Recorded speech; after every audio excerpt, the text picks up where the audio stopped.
bahan yang Bapak sampaikan ke kami ini kesannya hanya formalitas begitu Pak ya. Sama sekali tidak memberikan informasi yang kita harapkan, apalagi kalau ada yang kita kaitkan dengan kasus yang sedang meledak dan viral itu, yaitu kasus korupsi lah yang menyebabkan kerusakan lingkungan saja.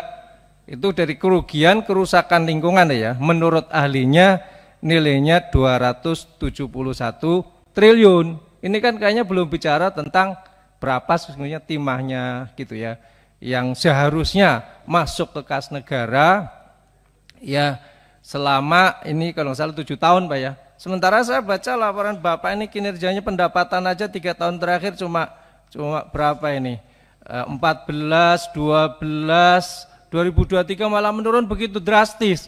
Jangan-jangan 7 tahun mungkin cuma 60 triliun pendapatan nih Pak ya. Apalagi ini terakhir 2023 rugi 450 miliar. Jadi memang kita ini butuh gambaran Pak, sebagaimana tadi disampaikan oleh Pak Herman. Posisi BUMN PT Timah itu di mana? Penambang-penambang liar itu di mana? Jangan sampai BUMN ini ada di ketiaknya penambang liar gitu. Gambarannya sangat sedikit. 271 triliun itu baru kerusakan lingkungan sekali lagi. Berapa materi yang sesungguhnya timah yang dikeruk yang tidak masuk, yang seharusnya masuk ke kas negara itu berapa? 271 triliun. Saya pengen kasih gambaran ke Bapak, walaupun saya yakin Bapak mungkin sudah banyak tahu. Uang terbesar, pecahan kita terbesar Pak, 100.000 rupiah ini. 1 nolnya 5. 1 triliun, 1 nolnya 12. Jadi kalau 1 triliun diperupakan ratusan ribu ini ada 10 juta lembar.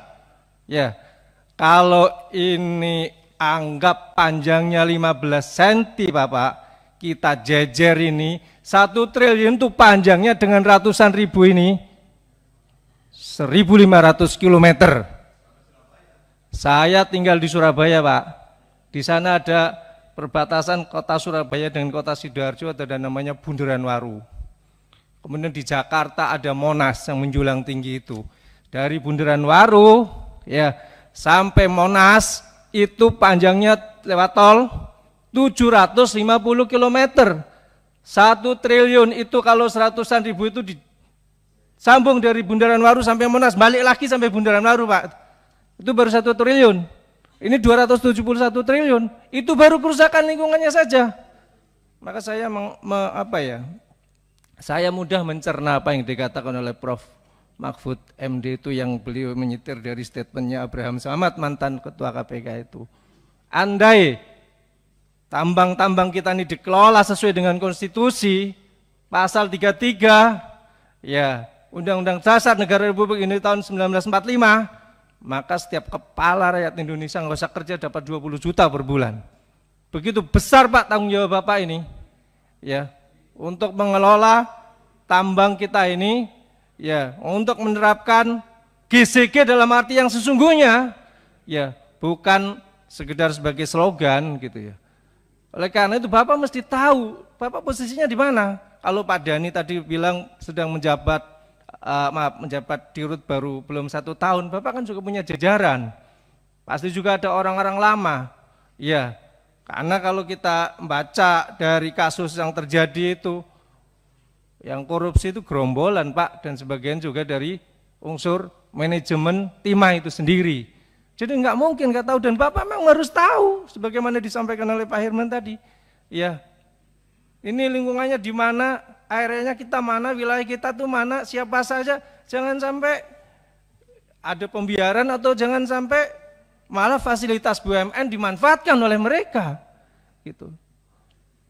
Jadi manajemen harus jelas mengambil posisinya, ya bukan tidak tahu atau bukan tidak mau tahu atau malah ya yang jelas tidak boleh terjadi, ya jangan sampai kita menjadi bagian dari orang-orang yang melakukan kegiatan yang merugikan negara.